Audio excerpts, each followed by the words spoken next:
ಪ್ರಶ್ನೆ ಮಾಡಿದರೆ ಹೌದು ಅಧಿಕಾರಿ, ಅವ್ರು ಸಾವಧಾನವಾಗಿ ಮಾತಾಡ್ತಿದ್ರಲ್ರಿ. ಶಿಡ್ಲಘಟ್ಟ ಪೌರಾಯುಕ್ತೆಗೆ ರಾಜುಗೌಡ ಧಮಕಿ ಪ್ರಕರಣಕ್ಕೆ ಸಂಬಂಧಪಟ್ಟಂತೆ ಮಧ್ಯಪ್ರವೇಶಿಸಿದೆ ರಾಜ್ಯ ಮಹಿಳಾ ಆಯೋಗ. ನಿಜಕ್ಕೂ ನಾಗಲಕ್ಷ್ಮಿ ಚೌಧರಿ ಅವರು ಬಹಳ ಪ್ರಾಮಾಣಿಕವಾಗಿ ಕೆಲಸವನ್ನು ಮಾಡ್ತಾ ಇದ್ದಾರೆ. ಆ ಪಕ್ಷ ಈ ಪಕ್ಷ ಅಂತ ನೋಡ್ತಾ ಇಲ್ಲ. ಚಿಕ್ಕಬಳ್ಳಾಪುರ ಪೊಲೀಸ್ ಅಧೀಕ್ಷಕರಿಗೆ ಪತ್ರವನ್ನು ಬರೆದಿದ್ದಾರೆ.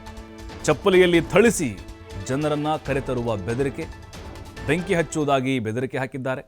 ನಿಯಮಾನುಸಾರ ಇದನ್ನು ಪರಿಶೀಲನೆ ಮಾಡಿ ತಪ್ಪಿತಸ್ಥರಿಗೆ ಕಠಿಣ ಶಿಕ್ಷೆಯನ್ನು ನೀಡಿ, ಸ್ಥಳೀಯ ಠಾಣಾಧಿಕಾರಿಗೆ ನಿರ್ದೇಶನ ನೀಡಿ, ಪೊಲೀಸ್ ಅಧೀಕ್ಷಕರಿಗೆ ನಾಗಲಕ್ಷ್ಮಿ ಚೌಧರಿ ಅವರು ಪತ್ರವನ್ನು ಬರೆದಿದ್ದಾರೆ. ಆ ಪತ್ರದಲ್ಲಿ ಹೇಳಿದ್ದಾರೆ, ಕ್ರಮವನ್ನು ತೆಗೆದುಕೊಳ್ಳಿ, ಪರಿಶೀಲನೆ ಮಾಡಿ ಅಂಥೇಳಿ. ನಾಗಲಕ್ಷ್ಮಿ ಚೌಧರಿ ಅವರು ನೋಡಿ, ಅವರು ಕೂಡ ಕಾಂಗ್ರೆಸ್ನವರೇ, ಆದರೆ ಅವರು ಇಲ್ಲಿ ಪಕ್ಷ ಅಂತ ನೋಡಲಿಲ್ಲ, ನಮ್ಮವರು ಅಂತ ನೋಡಲಿಲ್ಲ. ಒಂದು ಹೆಣ್ಣುಮಗಳಿಗೆ ಅನ್ಯಾಯ ಆಗಿದೆ, ಹೀನಮಾನವಾಗಿ ಬೈದಿದ್ದಾನೆ ಇವನು, ಹಾಗಾಗಿ ಮಧ್ಯಪ್ರವೇಶ ಮಾಡಿದ್ದಾರೆ. ಇಮಿಡಿಯೇಟ್ಲಿ ಆ್ಯಕ್ಷನ್ ತೆಗೆದುಕೊಳ್ಬೇಕು ಅಂಥೇಳಿ ಪತ್ರದ ಮೂಲಕ ಒತ್ತಾಯವನ್ನು ಮಾಡಿದ್ದಾರೆ. ಮತ್ತಷ್ಟು ಮಾಹಿತಿ ನಮ್ಮ ಪ್ರತಿನಿಧಿ ಶಿವಕುಮಾರ್ ನೀಡ್ತಾರೆ. ಶಿವಕುಮಾರ್, ಈಗ ರಾಜೀವ್ ಗೌಡ ಒಂದು ಅವಾಚ್ಯ ಪದಗಳ ನಿಂದನೆ ಏನಿದೆ ಸಹಜವಾಗಿ ರಾಜಕೀಯ ತಿರುವನ್ನು ಪಡೆದುಕೊಂಡಿದೆ. ಕಾಂಗ್ರೆಸ್ಗೆ ಬಳ್ಳಾರಿ ಬ್ಯಾನರ್ ಗಲಾಟೆ ಆದಮೇಲೆ ಖಂಡಿತ ಇದು ಮುಜುಗರವನ್ನು ತರ್ತಾ ಇದೆ. ಈಗ ಮಹಿಳಾ ಆಯೋಗ ಕೂಡ ಮಧ್ಯಪ್ರವೇಶ ಮಾಡಿದೆ. ಓವರಾಲ್ ಇದು ರಾಜೀವ್ ಗೌಡ ಅವರಿಗೆ ಯಾವ ರೀತಿ ಉರುಳಾಗ್ಬೋದು ಅಂತ? ಪ್ರಭು, ಬ್ಯಾನರ್ ಗಲಾಟೆ ಬಳ್ಳಾರಿಯಲ್ಲಿ ಇವತ್ತು ಯಾವ ಹಂತಕ್ಕೆ ತಂದು ನಿಲ್ಸಿದೆ ಅನ್ನುವಂಥದ್ದು ಎಲ್ರಿಗೂ ಕೂಡ ಗೊತ್ತಿದೆ. ಈಗ ಅದನ್ನೇ ದೊಡ್ಡ ಮಟ್ಟದಲ್ಲಿ ಎನ್ಕ್ಯಾಶ್ ಮಾಡಿಕೊಂಡು ಬಿಜೆಪಿ ದೊಡ್ಡ ಮಟ್ಟದ ಪಾದಯಾತ್ರೆಗೂ ಕೂಡ ನಿರ್ಧಾರವನ್ನ ತೆಗೆದುಕೊಂಡಿರುವುದನ್ನು ಗಮನಿಸ್ತಿದ್ದೇವೆ. ಇದಿನ್ನೂ ಕೂಡ ಮುಗಿದಿಲ್ಲ, ಪ್ರಕರಣ ಇನ್ನೂ ಕೂಡ ಹಾಗೆ ಕಾವು ಹೆಚ್ಚಾಗ್ತಾ ಇದೆ. ಅದರ ಬೆನ್ನಲ್ಲೇ ಚಿಕ್ಕಬಳ್ಳಾಪುರದಲ್ಲೂ ಕೂಡ ಈ ಬ್ಯಾನರ್ ಗಲಾಟೆ ದೊಡ್ಡ ಮಟ್ಟಕ್ಕೆ ಹೋಗ್ತಾ ಇದೆ. ಅಲ್ಲಿ ಕಾಂಗ್ರೆಸ್ ಮುಖಂಡ ಕಳೆದ ಬಾರಿ ಶಿಡ್ಲಘಟ್ಟ ವಿಧಾನಸಭಾ ಚುನಾವಣೆಗೆ ನಿಂತಿದ್ದಂತಹ ಅಭ್ಯರ್ಥಿ ಪೌರಾಯುಕ್ತೆಗೆ ಅವ್ಯಾಚ್ಯ ಶಬ್ದಗಳಿಂದ ನಿಂದನೆಯನ್ನ ಮಾಡಿರುವಂತದ್ದು, ಅವರಿಗೆ ಜೀವ ಬೆದರಿಕೆಯನ್ನ ಹಾಕಿರುವಂತದ್ದು ಈಗ ರಾಜ್ಯ ಕಾಂಗ್ರೆಸ್ ಸರ್ಕಾರಕ್ಕೆ ದೊಡ್ಡ ಮುಜುಗರವನ್ನ ತಂದಿಟ್ಟಿದೆ.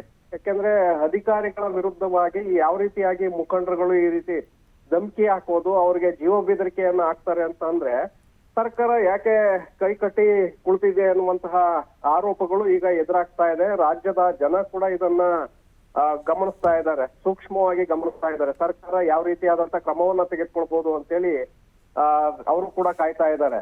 ಇದೀಗ ರಾಜ್ಯ ಮಹಿಳಾ ಆಯೋಗ ಕೂಡ ಎಂಟ್ರಿ ಆಗಿದೆ ಈ ಪ್ರಕರಣದ ವಿಚಾರದಲ್ಲಿ. ಮಹಿಳೆಗೆ ನಿಂದನೆಯನ್ನ ಮಾಡಿರೋದ್ರಿಂದ ಸಹಜವಾಗಿ ಮಹಿಳಾ ಆಯೋಗ ಈಗ ಎಂಟ್ರಿ ಆಗಿದೆ. ಪೊಲೀಸ್ ಅಧೀಕ್ಷಕರಿಗೆ ರಾಜ್ಯ ಮಹಿಳಾ ಆಯೋಗದ ಅಧ್ಯಕ್ಷೆ ಡಾಕ್ಟರ್ ನಾಗಲಕ್ಷ್ಮಿ ಚೌಧರಿ ಅವರು ಪತ್ರವನ್ನ ಬರೆದಿದ್ದಾರೆ. ಸೂಕ್ತವಾದಂತ ನಿರ್ದೇಶನವನ್ನ ಅಲ್ಲಿನ ಸ್ಥಳೀಯ ಪೊಲೀಸ್ ಠಾಣಾ ಅಧಿಕಾರಿಗೆ ನೀವು ನೀಡಬೇಕು. ಯಾರು ತಪ್ಪನ್ನ ಮಾಡಿದ್ದಾರೆ ಈ ತಪ್ಪಿತಸ್ಥರಿಗೆ ಕಠಿಣವಾದಂತ ಶಿಕ್ಷೆಯನ್ನ ಕೊಡಬೇಕು. ಈ ರೀತಿಯಾಗಿ ಮಹಿಳೆಯರ ನಿಂದನೆಯನ್ನ ನಾವು ಸಹಿಸೋದಿಲ್ಲ ಅನ್ನುವಂತ ನಿಟ್ಟಿನಲ್ಲಿ ಪತ್ರವನ್ನ ಬರೆದಿದ್ದಾರೆ. ರಾಜ್ಯ ಮಹಿಳಾ ಆಯೋಗ ಈಗ ಎಂಟ್ರಿ ಆಗಿರೋದ್ರಿಂದ ಸಹಜವಾಗಿ ಪ್ರಕರಣಕ್ಕೆ ಮತ್ತಷ್ಟು ತಿರುವು ಹೆಚ್ಚಾಗತ್ತೆ. ಈಗ ಯಾಕೆಂದ್ರೆ ತನಿಖೆಯನ್ನ ಮಾಡ್ಲೇಬೇಕಾಗತ್ತೆ, ತಪ್ಪು ಮಾಡಿರೋ ಮೇಲೆ ಕ್ರಮವನ್ನ ತೆಗೆದುಕೊಳ್ಬೇಕಾಗತ್ತೆ. ಇಲ್ಲಿಯವರೆಗೆ ಸ್ಥಳೀಯ ಮುಖಂಡರು ಮತ್ತೆ ಸರ್ಕಾರ ಕೂಡ ಕಾಂಗ್ರೆಸ್ ಸರ್ಕಾರ ಇರೋದ್ರಿಂದ ಸಹಜವಾಗಿ ಅಲ್ಲಿ ಅಧಿಕಾರಿಗಳು ಕೂಡ ಹಿಂದೇಟನ್ನ ಹಾಕಿರ್ತಾರೆ ಕ್ರಮವನ್ನ ತೆಗೆದುಕೊಳ್ಳೋದಕ್ಕೆ. ಜೊತೆಗೆ ರಾಜಿ ಸಂಧಾನದ ಮೂಲಕ ಸಮಸ್ಯೆಯನ್ನ ಪರಿಹರಿಸುವಂತ ಒಂದು ಪ್ರಯತ್ನಕ್ಕೂ ಕೂಡ ಕೈ ಹಾಕಿರ್ತಾರೆ. ಪ್ರಕರಣ ಗಂಭೀರವಾಗಿದ್ರು ಕೂಡ ಅದನ್ನ ಮುಚ್ಚಿ ಹಾಕುವಂತ ಪ್ರಯತ್ನಗಳು ನಡೆದಿರುತ್ತೆ.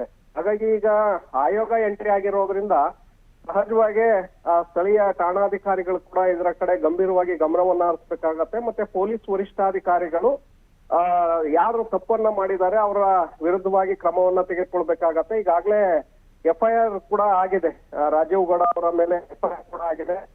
ಸಿಎಂ ಡಿ.ಕೆ. ಶಿವಕುಮಾರ್ ಅವರು ಕೂಡ ಕಾನೂನಿನ ಪ್ರಕಾರ ಕ್ರಮ ಕೈಗೊಳ್ತೇವೆ ಅನ್ನುವಂತ ಹೇಳಿಕೆಯನ್ನ ಕೊಟ್ಟಿದ್ದಾರೆ. ಯಾಕೆಂದ್ರೆ ಅವರ ಬೆಂಬಲಿಗರನ್ನ ಗುರುತಿಸಿಕೊಂಡಿದ್ದಾರೆ ರಾಜೀವ್ ಗೌಡ. ಈಗ ಕ್ರಮವನ್ನ ತೆಗೆದುಕೊಳ್ಬೇಕಾಗತ್ತೆ. ಒಂದು ವೇಳೆ ಕ್ರಮವನ್ನ ತೆಗೆದುಕೊಳ್ಳದೆ ಹೋದ್ರೆ ರಾಷ್ಟ್ರೀಯ ಮಹಿಳಾ ಆಯೋಗ ಕೂಡ ಎಂಟ್ರಿ ಆಗತ್ತೆ. ಆ ನಂತರದಲ್ಲಿ ಮತ್ತಷ್ಟು ಬಿಕ್ಕಟ್ಟಿನ ವಾತಾವರಣ ನಿರ್ಮಾಣ ಆಗತ್ತೆ. ಅದು ಕಾಂಗ್ರೆಸ್ ಸರ್ಕಾರಕ್ಕೆ ಮತ್ತಷ್ಟು ದೊಡ್ಡ ಸಂಕಷ್ಟವನ್ನು ತಂದಿಡುತ್ತೆ. ಪ್ರಭು, ಥ್ಯಾಂಕ್ ಯು ಶಿವಕುಮಾರ್ ತಮ್ಮೆಲ್ಲ ಮಾಹಿತಿಗಾಗಿ.